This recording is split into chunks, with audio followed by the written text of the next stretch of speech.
Hello दोस्तों, नमस्कार, प्रणाम। आप लोगों का स्वागत है हमारे यूट्यूब चैनल अब डिग्री क्लासेस पर। जैसा कि आप लोगों ने थंबनेल में देखा, टॉपिक आज का टॉपिक क्या है। आज हम देखने वाले इकोनॉमिक्स, एग्रीकल्चर इकोनॉमिक्स क्लास 12 का वन शॉट देखने वाले हैं। जो है हमारा 24 तारीख को जो है कोई किसका पेपर है, एग्रीकल्चर इकोनॉमिक्स का पेपर है। तो अगर आप इसे देख रहे हैं अच्छे से तो इतना तो पक्का आप बड़े आराम से पास हो जाएंगे और आपका रिवीजन भी हो जाएगा। जितने भी भाई अभी तक कुछ नहीं पढ़े हैं वो इस वीडियो को जरूर देखें और अपने पेपर में अच्छा खासा जो है नंबर लेकर आएँ। तो पहले हम देखते हैं कृषि अर्थशास्त्र। कृषि अर्थशास्त्र क्या है, तो पहले हम सेटिंग का सही कर लें। तो क्या कृषि अर्थशास्त्र क्या है, तो पूछा जाता है क्योंकि अर्थशास्त्र पढ़ने इसका अगर डिफिनेशन ना ही याद हो तो समझने में कुछ नहीं आता है। तो सबसे जो महत्वपूर्ण है इसका डिफिनेशन याद करना। तो कृषि अर्थशास्त्र, तो कृषि अर्थशास्त्र वह विज्ञान है, कृषि अर्थशास्त्र वह विज्ञान है जिसमें अर्थशास्त्र के सिद्धांतों का प्रयोग कृषि क्षेत्र के विभिन्न समस्याओं का समाधान करने के लिए किया जाता है। कृषि के विभिन्न समस्याओं का समाधान करने के लिए किया जाता है, इसको कृषि अर्थशास्त्र कहते हैं। और बात करें विनाम के शब्दों में, क्या है कीमत। बेनाम के शब्दों में बात करें, मांग क्या है। मांग, अगर हम बेनाम के शब्दों में बात करें तो किसी दी गई कीमत पर वस्तु की मांग उस वस्तु की वह मात्रा है। वस्तु की मांग उस वस्तु की वह मात्रा है जो मतलब कीमत की एक निश्चित समय में खरीदी जाएगी। जो मतलब किसी निश्चित समय में किसी निश्चित कीमत पर खरीदी जाएगी, किसी बेनाम के शब्दों में। बात करें पूंजी किसे कहते हैं, पूंजी क्या है। तो अगर हम बात करें एडम स्मिथ के शब्दों में, पूंजी मनुष्य के भंडार का वह भाग है। क्या है, मनुष्य के भंडार का वह भाग है जिससे आय प्राप्त करने की आशा करता है। अगर हम एक डिफिनेशन और दें, क्योंकि हमें कम से कम 2 से 3 डिफिनेशन याद होना बहुत जरूरी है, हम ऐसा भी बोल सकते हैं पूंजी वह धन है। क्या है, पूंजी वह धन है जिससे आय होती है। क्या होती है, जिससे आय होती है अथवा आय उत्पादन करने में सहायक होती है सबसे आसान है एडम स्मिथ के शब्दों में लिखेंगे। एडम स्मिथ के शब्दों में पूंजी मनुष्य के भंडार का वह भाग है जिससे वह आय प्राप्त करने की आशा करता है। ये काफी सिंपल और सरल है। बात करें, पूछा जाता है अर्थशास्त्र में जो है भूमि का क्या तात्पर्य है, या जो है भूमि की परिभाषा दीजिए अर्थशास्त्र में। तो साधारण बोलचाल की भाषा में अगर देखें, साधारण बोलचाल की शब्दों में भूमि का अर्थ जमीन या फिर पृथ्वी की ऊपरी सतह से जो है लिया जाता है, जिस पर हम रहते हैं, चलते फिरते हैं तथा कृषि संबंधित आदि कार्य करते हैं। क्योंकि हम जब क्लास 10th या 11th में आप जब थे तो जो है आप लोगों को जो है भूमि की परिभाषा जो है लिखाई गई होगी या बताई गई होगी। तो जो पैसा बताया गया था, जो 7 से 9 इंच मोटी है या फिर पृथ्वी की ऊपरी सतह जिस पर हम खेती करते हैं उसे भूमि कहते हैं, ऐसा बताया गया था। लेकिन मतलब उसी टाइप इसमें भी है, थोड़ा सा अलग है। कैसे, साधारण बोलचाल की शब्दों में या साधारण बोलचाल की भाषा में भूमि का अर्थ, किसका अर्थ, भूमि के अर्थ जमीन या पृथ्वी की ऊपरी सतह से, किसकी ऊपरी सतह या सरफेस से लिया जाता है जिस पर हम रहते हैं। क्या रहे, जिस पर हम रहते हैं, चलते फिरते हैं तथा कृषि संबंधित या कृषि आदि कार्य करते हैं, कृषि संबंधित कार्य करते हैं। तो बात करें तो भूमि का अर्थ या मतलब बहुत ही संकुचित है, क्योंकि भूमि का अर्थ जो है ये बहुत ही संकुचित है, क्योंकि अर्थशास्त्र के जो है अर्थ है बहुत ही संकुचित है। इस अर्थ के अनुसार जो है ना केवल जमीन की जो ऊपरी सतह को ही भूमि में सम्मिलित किया गया है, जो केवल ऊपरी सतह को ही भूमि में सम्मिलित किया गया है। और बात करें प्रोफेसर मार्शल के शब्दों में, जब हम डिफिनेशन लिखेंगे तो ऐसा ही लिखेंगे भूमि की परिभाषा किसके शब्दों में, प्रोफेसर मार्शल के शब्दों में, डॉक्टर मार्शल के शब्दों में। तो भूमि का अर्थ केवल पृथ्वी की ऊपरी सतह से नहीं है। क्या है, भूमि का अर्थ केवल पृथ्वी की ऊपरी सतह से नहीं है, बल्कि जो है उन सभी पदार्थों तथा शक्तियों से हैं जो प्राकृतिक ने मनुष्य को निःशुल्क उसकी सहायता के लिए भूमि पानी हवा, जो भूमि पानी हवा तथा प्रकाश जो है, प्रकाश को भूमि पानी जो है हवा प्रकाश तथा ताप के रूप में प्रदान की है, जो है प्राकृतिक ने फ्री में प्रदान की है, निःशुल्क प्रदान की है, उसे भूमि कहते हैं। अगर बात करें हम बेरोजगारी क्या है, बेरोजगार क्या है, बेरोजगारी क्या है, तो अगर बात करें ना तो किसी व्यक्ति को उसकी योग्यता के अनुसार जो है काम ना मिलने को बेरोजगारी कहा जाता है या बेरोजगारी कहते हैं। किसी व्यक्ति को उसकी योग्यता के अनुसार या फिर उसके जो है योग्यता के अनुरूप काम ना मिलने को बेरोजगारी कहते हैं। क्योंकि बहुत लोग ऐसे होते हैं जो पढ़े लिखे हैं या फिर उनके पास स्किल है लेकिन फिर भी काम नहीं मिलता, वो बेरोजगार बैठे रहते हैं, तो उनको बेरोजगार कहते हैं। तो बात है जो प्रमुख लक्षण है किसी भूमि के प्रमुख लक्षण, ये प्रमुख विशेषता लिखें चाहे प्रमुख लक्षण लिखें, चाहे विशेषता बोले चाहे लक्षण बोले तो एक ही होता है। जैसे कि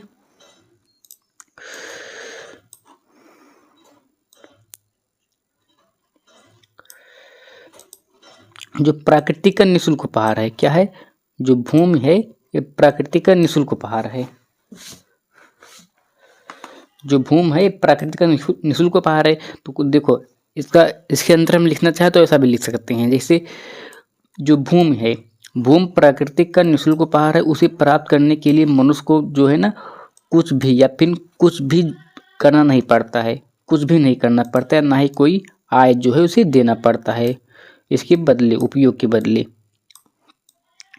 फिर बात करें कि भूमि की सीमितता, तो अगर ऐसा देखें ना तो प्राकृतिक जो है प्राकृतिक का उपहार होने के कारण ना भूमि की पूर्ति जो सीमित है, सीमितता यानी कि सीमित है, तथा भूमि के जो भूमि है भूमि के दिए हुए क्षेत्रफल में जलवायु, सूर्य की रोशनी आदि भी सीमित है, उन्हें घटाया बढ़ाया नहीं जा सकता। यानी कि सिर्फ हम इस पर जो है श्रम करके जो अनाज को, अपने खाद्यान्न को जो है उत्पन्न कर सकते हैं, अपनी आवश्यकता अनुसार उत्पन्न कर सकते हैं।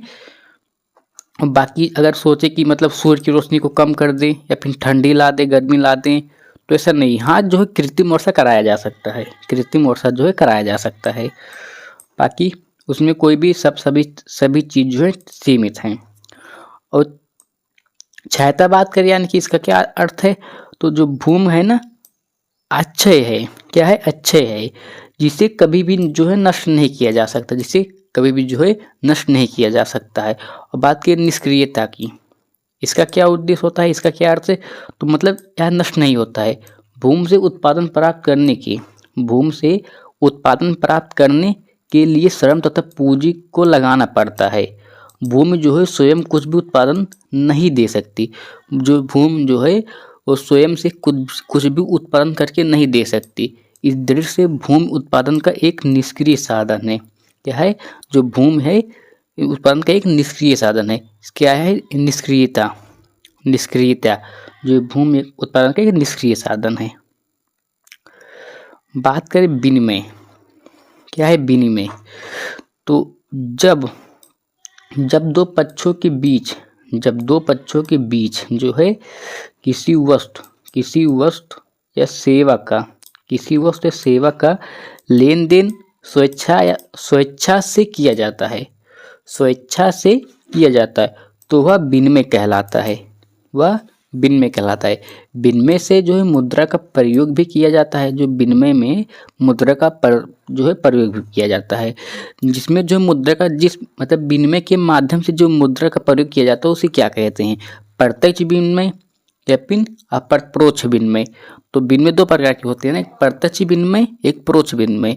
तो बताइए जो जब विनिमय के कारण मुद्रा द्वारा किया जाता है तो उसे क्या कहते हैं, और जब किसी वस्तु या द्रव्य के द्वारा किया जाता है तो उसे क्या कहते हैं। तो इसको कमेंट में बताना। अगर तुम्हें ये सब पता है तो समझ लीजिए तुम 100% पास हो और अच्छे खासे नंबर से। तो विनिमय में जो है मुद्रा का प्रयोग भी किया जा सकता है, इसका मुद्रा का प्रयोग भी किया जा सकता है, और नहीं भी, या एक आर्थिक ऐच्छिक और वैधानिक क्रिया है। जो क्या है, विनिमय एक ऐच्छिक, आर्थिक और वैधानिक क्रिया है। फिर बात करें उन्नो,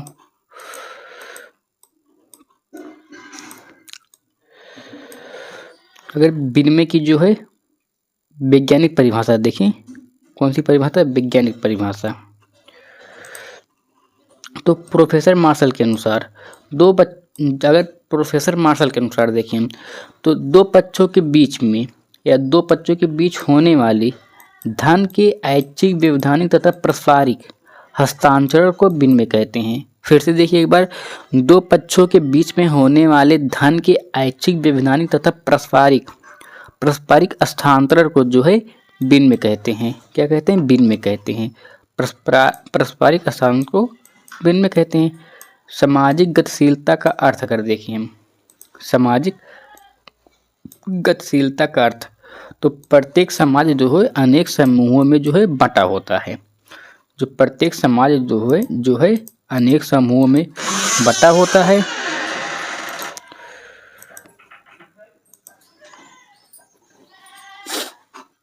जो है प्रत्येक समाज जो है अनेक समूहों में बटा होता है। तो प्रत्येक समूह की जो प्राकृतिक भिन्न भिन्न होती हैं। जो प्रत्येक मतलब जो प्रत्येक समूह होते हैं उनकी प्राकृतिक भिन्न भिन्न होती हैं। साथ ही इसकी सामाजिक एवं संरचना जो है का भी स्तर भी भिन्न होता है। सामाजिक और संरचना का भी स्तर जो है भिन्न भिन्न होता है। तो इसके बावजूद भी विभिन्न समूहों के जो बीच लोगों का आना जाना निरंतर बना रहता है। इसके बावजूद भी विभिन्न समूहों के बीच जो आना जाना इसका निरंतर बना रहता है।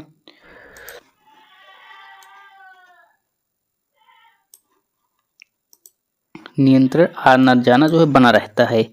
या जो प्रक्रिया है सामाजिक गतिशीलता मतलब सामाजिक गतिशीलता है। जो प्रक्रिया है ना, प्रक्रिया ही जो है सामाजिक गतिशीलता है। सामाजिक गतिशीलता को इस प्रकार से परिभाषित किया जा सकता है कि विभिन्न प्रकार के समूहों के बीच लोगों के आने जाने की जो अनावरत चलते रहने की वाली प्रक्रिया को सामाजिक गतिशीलता कहते हैं। क्या कहते हैं, सामाजिक गतिशीलता कहते हैं। ऐसा फिर से एक बार देखिए, तो जो प्रत्येक समाज जो है अनेक समूह में बटा है। क्या है, प्रत्येक समाज जो है अनेक समूह में बटा है। प्रत्येक समूह की जो प्राकृतिक भिन्न होती है। इसकी सामाजिक संरचना का स्तर भी जो है भिन्न होता है। इसके बावजूद भी विभिन्न समूहों के बीच लोगों का आना जाना जो है निरंतर बना रहता है। जो यह बना रहता है, यह प्रक्रिया ही सामाजिक गतिशीलता है। सामाजिक गतिशीलता को इस प्रकार परिभाषित किया जा सकता है। किस प्रकार, सामाजिक गतिशीलता को इस प्रकार परिभाषित किया जा सकता है। विभिन्न प्रकार के समूहों के बीच जो लोगों के आने जाने के अंतर्वर्त जो अनवर्त होते हैं, अनवर्त चलते रहने की जो क्रिया है, चलते रहने वाली जो प्रक्रिया को ही सामाजिक गतिशीलता कहते हैं। क्या कहते हैं, सामाजिक गतिशीलता कहते हैं। तो बात की अगर जोन्स के शब्दों में, इसके जोन्स के अनुसार या फिर जोन्स के शब्दों में, तो सामाजिक परिवर्तन वह शब्द है। सामाजिक परिवर्तन वह शब्द है जो सामाजिक प्रक्रिया, सामाजिक प्रतिमानों, सामाजिक अंतःक्रियाओं, क्या सामाजिक अंतःक्रियाओं तथा सामाजिक संगठनों में किसी पक्ष में होने वाले जो अंतर होते हैं अंतर का वर्णन करने के लिए जो है प्रयोग किया जाता है। क्या किया जाता है, सामाजिक परिवर्तन। फिर से देखिए, सामाजिक परिवर्तन वह शब्द है। सामाजिक परिवर्तन वह शब्द है जो सामाजिक प्रक्रिया, सामाजिक प्रतिमानों, सामाजिक अंतःक्रियाओं तथा सामाजिक संगठन में किसी पक्ष में होने वाले अंतर का वर्णन करने के लिए प्रयोग किया जाता है। क्या सामाजिक परिवर्तन है, वो सामाजिक गतिशीलता थी, जो अभी हम आगे देखें। तो बात करें बाजार का अर्थ, बाजार का तो अर्थशास्त्र में बाजार से अभिप्राय क्या है। तो ऐसे पूछा जाता है अर्थशास्त्र में बाजार से अभिप्राय क्या है, या फिर बाजार का अर्थ लिखिए। तो अर्थशास्त्र में बाजार से आशय जो हो या बाजार से जो अभिप्राय एक ऐसे स्थान या विशेष केंद्र से होता है, एक ऐसे स्थान या विशेष केंद्र से होता है, या फिर ऐसे लिख सकते हैं अर्थशास्त्र में बाजार का अभिप्राय किसी ऐसे विशेष स्थान या केंद्र से होता है जहाँ पर वस्तु के क्रेता और विक्रेता, जो क्रेता और विक्रेता भौतिक रूप से उपस्थित होकर क्रय विक्रय का कार्य करते हैं। किसका कार्य करते हैं? क्रय विक्रय का कार्य करते हैं। क्या कहते हैं? उससे बाजार कहते हैं। अगर बात करें जो पूंजी क्या है, एक बार मतलब अभी देख चुके हैं पूंजी क्या है जी। पूंजी क्या है अभी हमें देखें कि ना पूंजी क्या है, तो एक बार फिर से देख लेते हैं ताकि जो हमारा रिवीजन हो जाए। तो एडम स्मिथ के अनुसार देखें या एडम स्मिथ के शब्दों में देखें तो पूंजी मनुष्य के जो है भंडार का वह भाग है जिससे वह आय प्राप्त करने की आशा करता है। पूंजी मनुष्य के भंडार की वह भाग है जिसे जो है आय प्राप्त करने की आशा करता है। या फिर पूंजी वह धन है जिससे आय होती है अथवा जो आय के उत्पादन करने में सहायक होती हैं। बात करें मांग क्या है। मांग क्या है? मांग तो किसी दी गई कीमत पर किसी वस्तु की मांग उस वस्तु की वह मात्रा है जो किसी निश्चित कीमत पर निश्चित समय में खरीदी जाएगी। यहाँ पर मिसप्रिंट हो गया, जो उस कीमत की एक निश्चित मांग समय में खरीदी जाएगी, नहीं, जो उस किसी दी गई कीमत पर किसी वस्तु की मांग उस वस्तु की वह मात्रा होती है जो किसी निश्चित समय पर या फिर उस कीमत की एक निश्चित समय में खरीदी जाएगी। तो ऐसा हम बोल सकते हैं। तो चलिए हम अगला देखिए, अपना अगला टॉपिक क्या है। तो अगर ऐसा पूछा जाता है कि मार्शल की परिभाषा दे तथा इसकी आलोचना किसने की थी या इसकी आलोचना कीजिए। तो बात करें मार्शल की परिभाषा तो काफ़ी महत्वपूर्ण है इनकी परिभाषा। तो प्रोफेसर मार्शल या डॉक्टर मार्शल ने 1890 ईस्वी में, कब? 1890 ईस्वी में अपनी जो प्रकाशित पुस्तक, इनकी क्या नाम है? तो प्रिंसिपल ऑफ इकोनॉमिक्स, इनकी एक पुस्तक का और नाम है जो उसी कमेंट में बताना। और डॉक्टर मार्शल की परिभाषा जो डॉक्टर एडम स्मिथ हैं, जो प्रोफेसर एडम स्मिथ है, इनकी जो है पुस्तक का क्या नाम है? प्रोफेसर एडम स्मिथ की पुस्तक का क्या नाम है, इसको कमेंट में बताना। बाकी जो है मार्शल की परिभाषा, जो मार्शल की बुक का नाम है प्रिंसिपल ऑफ इकोनॉमिक्स है। कब प्रकाशित हुई थी? इनका सन 1890 ईस्वी में जो इसकी प्रकाशित हुई थी। तो नामक एक पुस्तक में प्रोफेसर मार्शल ने 1890 में प्रकाशित अपनी पुस्तक प्रिंसिपल ऑफ इकोनॉमिक्स नामक पुस्तक में अर्थशास्त्र को इन शब्दों में परिभाषित किया है। क्या है? इन शब्दों में परिभाषित किया है। क्या? राजनीतिक अर्थशास्त्र या अथवा राजनीतिक अर्थव्यवस्था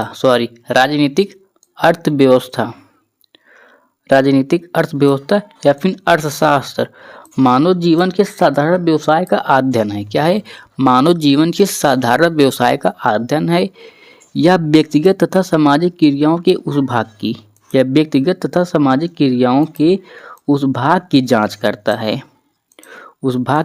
करता है जिसका भौतिक सुख के साधनों की प्राप्ति और उपयोग से घनिष्ठ संबंध है। जिसका भौतिक सुख के साधनों का घनिष्ठ संबंध है।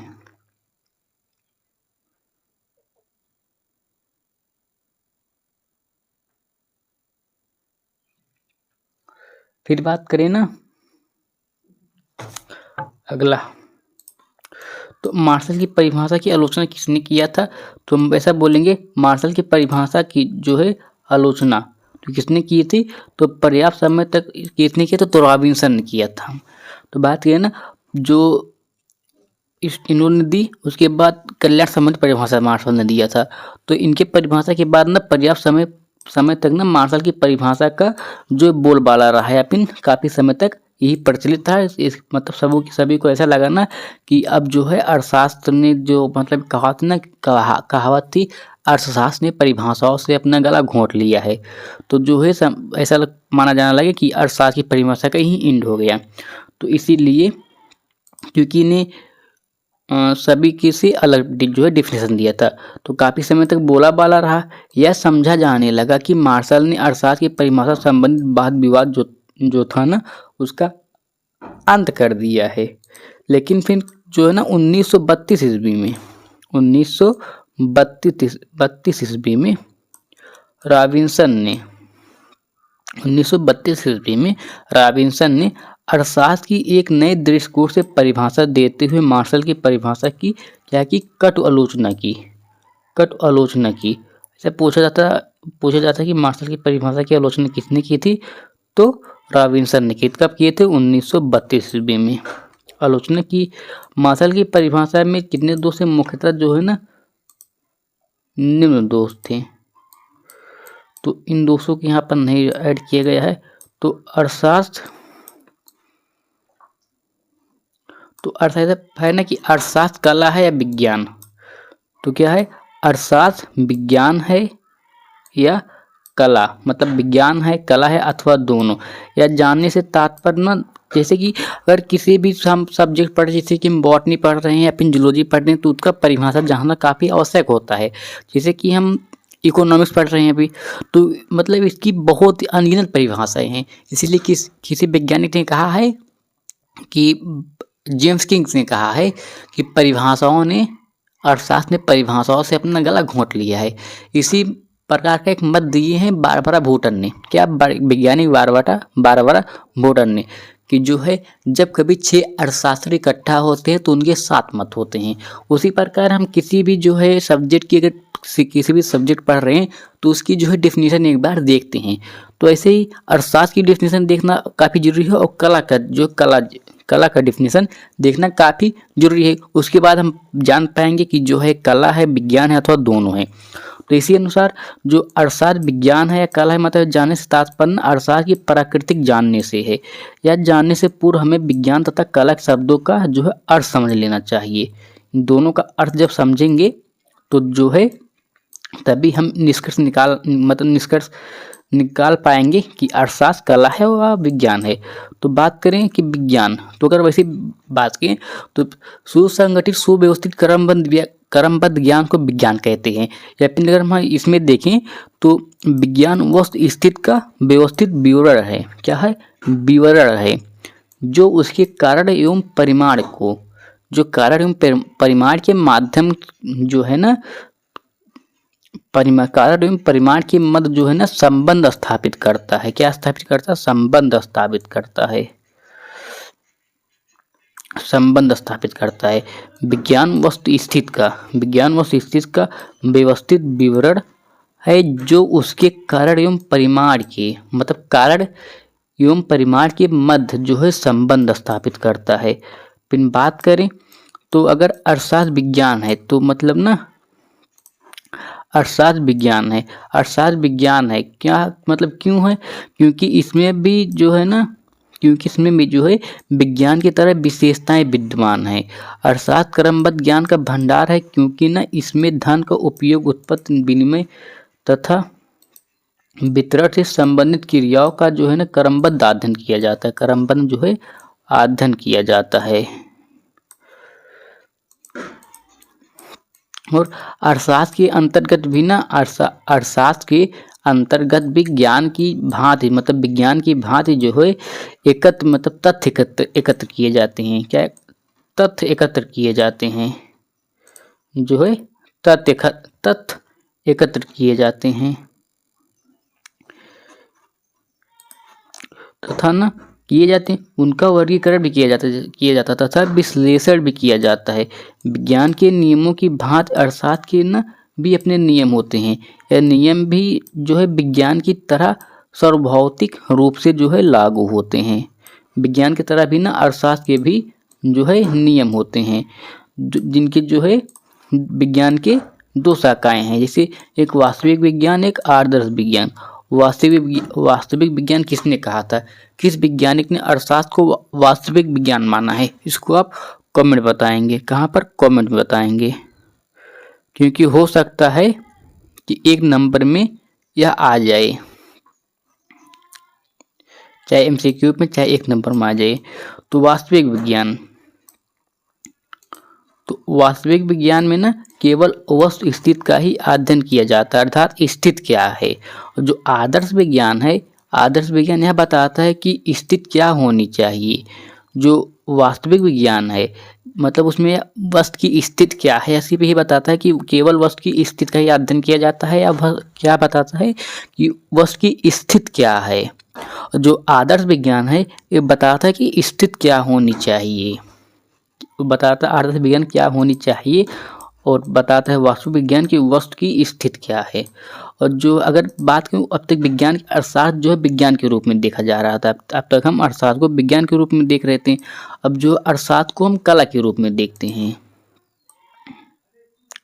अर्थशास्त्र को हम जो है कला के रूप में देखते हैं।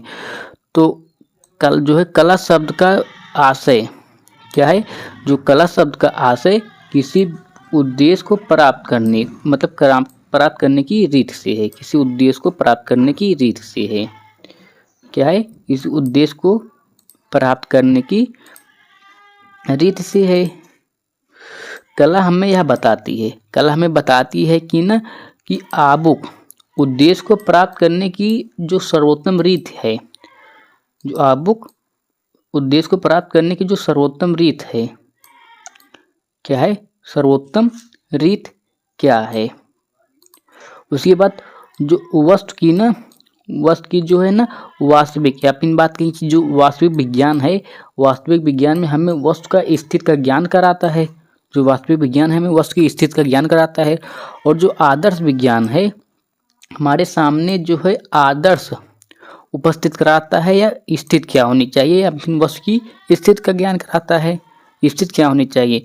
तो कला हमें इस आदर्श को प्राप्त करने की जो है ना विधि बताती है।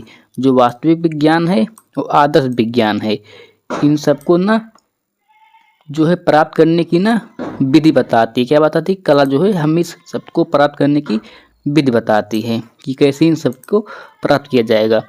तो इस प्रकार हम देखते हैं कि ना कला वास्तविक विज्ञान एवं आदर्श विज्ञान के मध्य एक जो है ना पुल का कार्य करती है। किसका कार्य करती है, पुल का क्या कार्य करती है।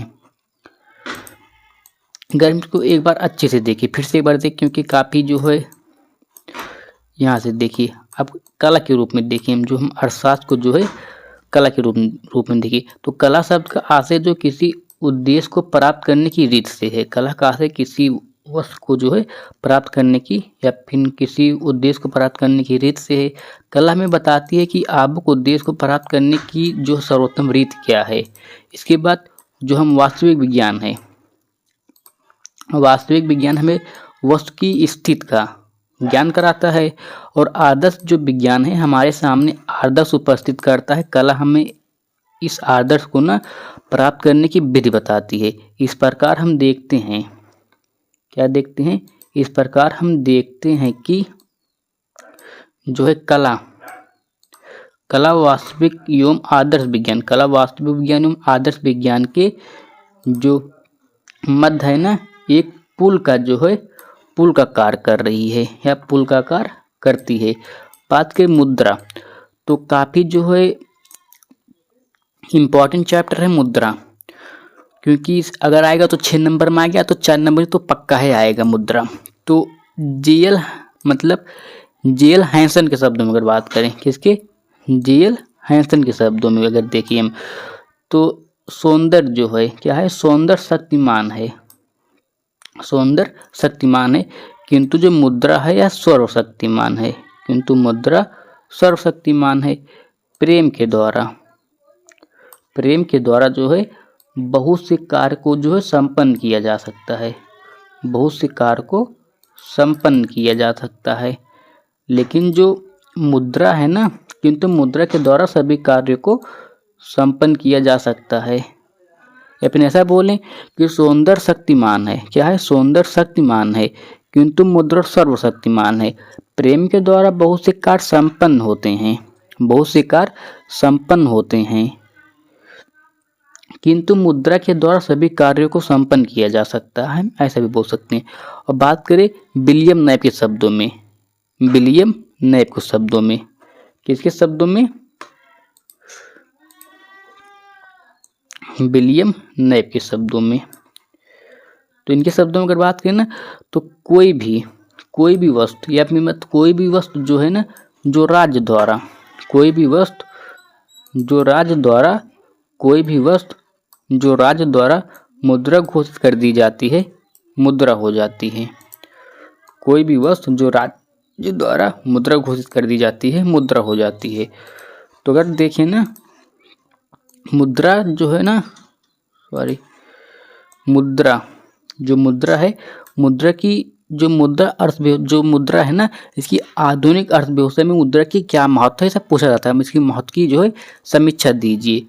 तो अगर हम देखिए समीक्षा किस प्रकार देंगे, तो हम पहले प्रस्तावना, क्या हो गया? प्रस्तावना, ये तो हो गया, प्रस्तावना हो गया। तो मुद्रा, जो मुद्रा है, मुद्रा आधुनिक अर्थव्यवस्था की रीढ़ है। क्या है? आधुनिक अर्थव्यवस्था की रीढ़ है। यह जो है ना, विनिमय का माध्यम है। यह जो है विनिमय का माध्यम है, या विनिमय का माध्यम, मूल्य का मापक, और फिर संचय यानी कि जो संचय जो इकट्ठा करते हैं, संचय का साधन तथा स्थगित भुगतान का मानक है। क्या? स्थगित भुगतान का मानक है। या बिना मुद्रा के ना आधुनिक व्यापार, बिना मुद्रा के जो है आधुनिक व्यापार और उद्योग जो है ना, उद्योग की कल्पना जो है ना संभव भी नहीं है। उद्योग की कल्पना जो है संभव भी नहीं है। तो ऐसा देखें ना कि मुद्रा जो है आधुनिक अर्थशास्त्र की रीढ़ है। आधुनिक अर्थशास्त्र की रीढ़ है, या फिर ऐसा बोल सकते हैं, जो मुद्रा है वो आधुनिक अर्थशास्त्र की रीढ़ है। या फिर यह विनिमय का माध्यम, मूल्य का मापक, संचय का साधन तथा स्थगित भुगतान का मानक है। मुद्रा जो है बिना मुद्रा के आधुनिक व्यापार और उद्योग की कल्पना जो है संभव भी नहीं है, या फिर संभव नहीं है। तो आधुनिक अर्थव्यवस्था में मुद्रा की जो है, आधुनिक अर्थव्यवस्था में जो मुद्रा, आधुनिक अर्थव्यवस्था में मुद्रा का महत्व, तो कैसे करेंगे? तो आधुनिक अर्थव्यवस्था में मुद्रा का महत्व, तो पहले विनिमय का माध्यम, पहला विनिमय का माध्यम देखें। तो मुद्रा के द्वारा ना, मुद्रा ने वस्तु विनिमय प्रणाली की जो है कठिनाइयों को जो है समाप्त कर दिया है। किसकी कठिनाइयों को? वस्तु विनिमय प्रणाली की कठिनाइयों को समाप्त कर दिया है। उसके बाद इससे वस्तु और सेवाओं का जो आदान प्रदान सरल हो गया है मुद्रा के माध्यम से। और मूल्य का मापक, मूल्य का मापक, इसको क्यों मूल्य का मापक कहते हैं? जो ना सभी वस्तुओं और सेवाओं का जो है मूल्य जो है द्रव्य में या मुद्रा में व्यक्त किया जा सकता है, जिससे तुलना और लेखन जो है आसान हो जाता है। जैसे कि पहले था विनिमय के माध्यम से, जैसे कि हमारे पास अगर बुक है तो हम बुक की, अगर हमारे पास जो है कोई, जैसे कि कोई वस्तु है, तो जैसे कि समझ लीजिए कि हमारे पास एक चेयर है, तो जिसको चेयर की आवश्यकता है उसको ढूंढना पड़ता था, उसका मूल्य अलग है। बाई चांस से मुझे बुक के बदले चेयर लेना होगा, क्योंकि चेयर तो महंगी आती है, कोई कोई बुक जो है सस्ती आती है, क्योंकि 12th लेवल की जितनी भी बुक होती हैं 300-400 की आ जाती हैं। तो कुर्सी अगर 500-700 की है तो जो है उसमें थोड़ा सा दिक्कत होता है बदलने के लिए। इसीलिए जो है मूल्य का मापक में काफ़ी तुलना हुई मुद्रा के द्वारा, उसका जो है मूल्य निर्धारित हो गया। फिर अगर हम बात करें ना संचय का साधन, तो मुद्रा को भविष्य के लिए सुरक्षित रखा जा सकता है, या फिर रखा जा सकता है। इससे बचत और निवेश को बढ़ाया जाता है, या फिर बढ़ावा मिलता है। जैसे बढ़ाया जा सकता है, बढ़ावा मिलता है। जैसे कि हम समझ लीजिए कि संचय मतलब कभी ढेर सारी मुद्रा को संचय कर लिए, तो अगर मुझे भविष्य में कोई पढ़ाई करने जाना है, तो जब भी BCG करेंगे तो उसमें जो है 25,000 सिर्फ एक सेमेस्टर का फीस लगता है, मतलब 25,000 के आसपास एक सेमेस्टर का जो है फीस लगता है। तो हम जो है कोई दिक्कत नहीं होगी, तो हम जो है जैसे कि 10th 11 12th में है तो हम 25,000 इकट्ठा कर लिए, संचय कर लिए अपना अधिकतर मुद्रा पढ़ाई के लिए, तो हमें जो है BCG करने में काफ़ी जो है कोई कठिनाई नहीं देखनी पड़ेगी। इसीलिए मुद्रा संचय करना काफ़ी आवश्यक है। तो स्थगित भुगतानों का जो है मानक है, क्यों कहते हैं? तो ऋण, किस्त और उधार लेन देन मुद्रा के माध्यम से आसानी से किया जाता है। यापन किए जाते हैं। आर्थिक विकास में सहायक, तो देखिए ना, जिसके पास भी पैसा आ जाता है ना, उसका जो है रहन सहन बदल जाता है, चमकने लगता है पैसे की पावर। तो आर्थिक विकास में सहायक, जैसे कि मुद्रा बैंकिंग निवेश, औद्योगिक और व्यापार को प्रोत्साहित करती है, जिससे कि देश की आर्थिक प्रगति होती है। क्या होती है? देश की आर्थिक प्रगति होती है। साथ ही राष्ट्रीय एवं अंतर्राष्ट्रीय व्यापार में सुविधा, तो मुद्रा के माध्यम से ना जो देश के भीतर और देशों के बीच ना व्यापार सरल और संगठित रूप से होता है। बात के निष्कर्ष क्या निकला, तो इस प्रकार आधुनिक अर्थव्यवस्था जो है, अर्थव्यवस्था में मुद्रा अत्यंत महत्वपूर्ण स्थान है। मुद्रा का जो है अत्यंत महत्वपूर्ण स्थान है। या आर्थिक गतिविधियों की जो है आधारशिला है, परंतु इसके उचित नियंत्रण और जो संतुलन उपयोग से ही ना अर्थव्यवस्था स्थिर और समृद्ध रह सकती है।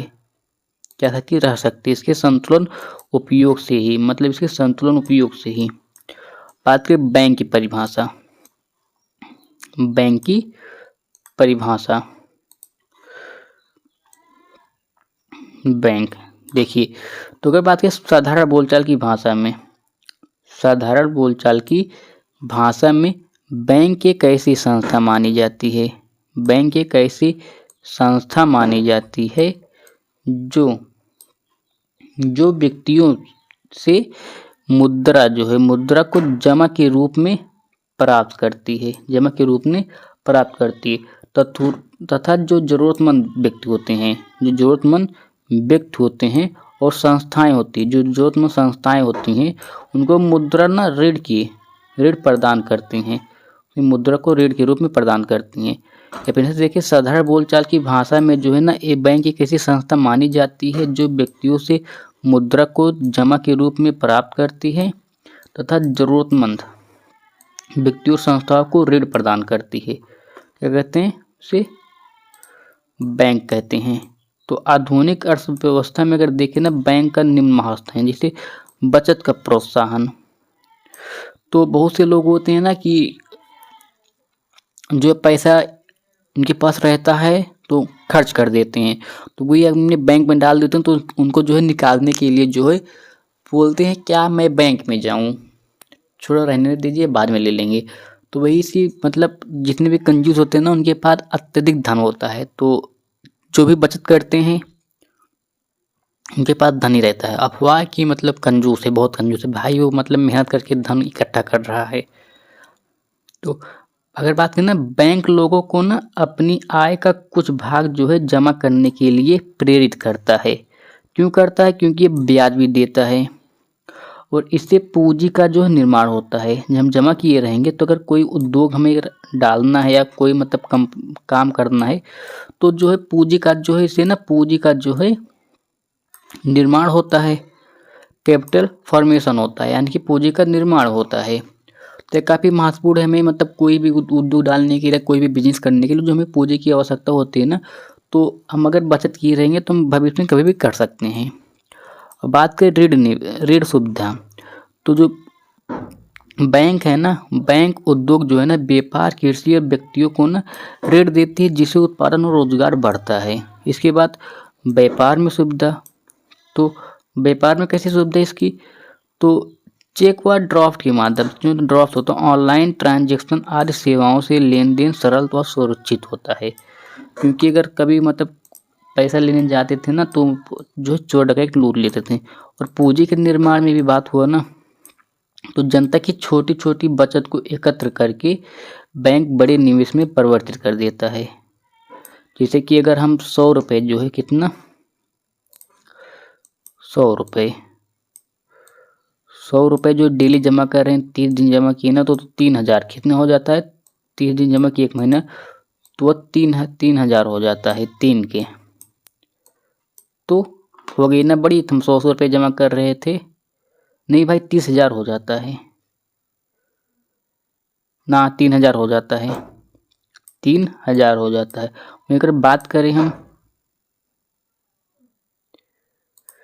अगर हम 10-10 रुपये डेली का रख रहे हैं, 10-10 रुपये जमा कर रहे हैं, तो 10 दिन का कितना हुआ, 100 हो गया।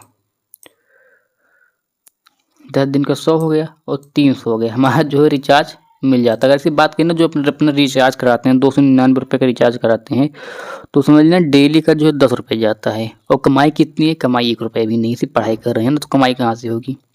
इसलिए बात के बाजार का अर्थ, तो अभी हमने देखा बाजार का अर्थ क्या है, तो हम फिर से देखते हैं बाजार, ताकि हमारा जो है रिवीजन हो जाए। क्योंकि इस वीडियो से हमें जो है कम से कम 40 नंबर जो है, 40 नंबर का, 30 नंबर का, 30 से 40 नंबर का, 30 से 40 नंबर का जो है तैयार करना है इसी पिछली वीडियो से।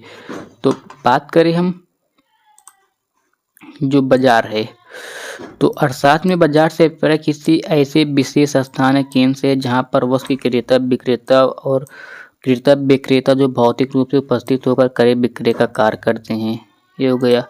तो बात की पूंजी भी देखे थे हम, पूंजी को स्क्रॉल करते हैं। फिर मांग क्या है, बेनाम के शब्दों में दी गई थी, मांग भी हो गया था। तो ये काफी इंपॉर्टेंट है। धातु मुद्रा और पत्र मुद्रा में अंतर, धातु मुद्रा और पत्र मुद्रा में अंतर काफी महत्वपूर्ण टॉपिक है ये। तो यह धातु की बनी होती है, क्या है, यह धातु की होती है या बनी होती है, या मतलब किसी कागज पर छापी जाती है जो मुद्रा होती है, पत्र मुद्रा होती है। इसकी जो है धातु के रूप में ना कुछ आंतरिक मूल्य होता है, जैसे सोना चांदी हो गया ना, इसका आंतरिक मूल्य होता है। जैसे कि इसके आज के समय में जो है सोना जो है कितना है, 1,57,000 के आसपास, 1,57,850 है आज का रेट में, 1,57,850 है। तो इसे ना कुछ आंतरिक मूल्य होता है, जैसे चांदी का मूल्य अलग होता है, जस्ते का मूल्य अलग होगा, पीतल का अलग होता है। तो इसी प्रकार ना जो कागज की नोट है, इसका मतलब आंतरिक मूल्य कुछ भी नहीं होता है। ऐसा भी नहीं बोल सकते कुछ भी नहीं होता, क्योंकि जो कागज होता है 1-2 रुपये का होता है, लेकिन वो रद्द के बहुत जाता है, इसलिए बोलते हैं कि मतलब कुछ नहीं होता है। सिक्कों का निर्माण व व्यय में ढलाई में अपेक्षाकृत अधिक लगता है, व्यय अधिक लगता है। नोटों की छपाई और मतलब निर्माण में व्यय कम लगता है। सिक्के वजन में भारी होते हैं, जिससे ना एक जगह से दूसरी जगह ले जाने व लाने में काफ़ी असुविधा होती है, काफ़ी श्रम करना पड़ता है। जो कागजी नोट होते हैं ना, यह एकदम जो है हल्के होते हैं। जो कागजी नोट होते हैं ना, ये वजन में एकदम हल्के होते हैं। अधिक बार होने के कारण एक स्थान से दूसरे स्थान में मतलब लाने और ले जाने में कठिनाई होती है, काफ़ी कठिनाई होती है, लाने वाले जन काफ़ी कठिनाई होती है। यदि ना ये हल्की होती हैं या हल्की होती हैं, अतः इसे सुगमता से एक स्थान से दूसरे स्थान पे ना बड़ी आसानी से लाया व ले जाया जा सकता है। और नोटे के रूप में इसे मतलब ले जाते हैं। अपनी धातु मुद्रा जो अधिक स्थान घेरती हैं, जो पत्र मुद्रा है ये कम स्थान घेरती हैं। और बात करें ना अधिक स्थान घेरने के कारण की मात्रा में संचय किया जाता है। जैसे कि अगर काफ़ी ज़्यादा मुद्रा होगा तो चोर डकैत जो है पहले बहुत ज़्यादा जो है लूट लेते थे सोना चांदी, या छोटे छोटे भुगतानों में उपयोगी होती है। और फिर जो बड़े मतलब जो बड़े भुगतान होते हैं उनमें जो है पत्र मुद्रा उपयोगी होती है। इसमें जो है मुद्रा प्रसार का भय कम होता है, इसमें मुद्रा प्रसार का भय अधिक होता है। इसमें जनता का अपेक्षाकृत विश्वास अधिक होता है, और इसमें जनता का विश्वास जो है कम होता है कागज की नोटों में। फिर बात करें मार्शल की परिभाषा, तो मतलब देख ही लिए थे अभी। फिर पर्याप्त समय तक इसका बोला वाला भी देख लिए थे। फिर हम आगे देखते हैं।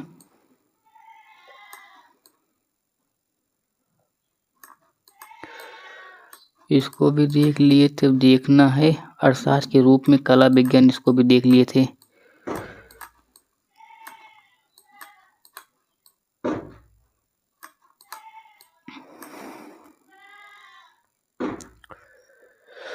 तो इसको इन सबको हम अच्छे से देख लिए हैं। तो मिलते हैं अगले टॉपिक के साथ। कमेंट बताना अगला टॉपिक किस पर लेकर आऊँ, पूरे मैराथन पर, क्योंकि जो 40 मिनट की क्लास है, क्योंकि 40 मिनट का क्लास था, जितना मैंने सोचा था उस टॉपिक को नहीं, क्योंकि एक एक टॉपिक जो है बार बार रिपीट हो गया है। तो इसके लिए सॉरी चाहता हूँ, लेकिन मैंने पूरी कोशिश किया था कि जो है लाऊं, लेकिन जो है PDF बनाने में काफ़ी दिक्कत हो गई थी। नहीं तो मैंने सोचा था जो 35 से 40 नंबर या 30 से 40 नंबर जो है हमारे बड़े आराम से मिल जाए। लेकिन इतना भी अगर तैयार कर लिए तो इतना तो पक्का पास हो जाओगे। 25 से 30 नंबर कहीं नहीं गया है, अगर पेपर अच्छे से बन गया तो।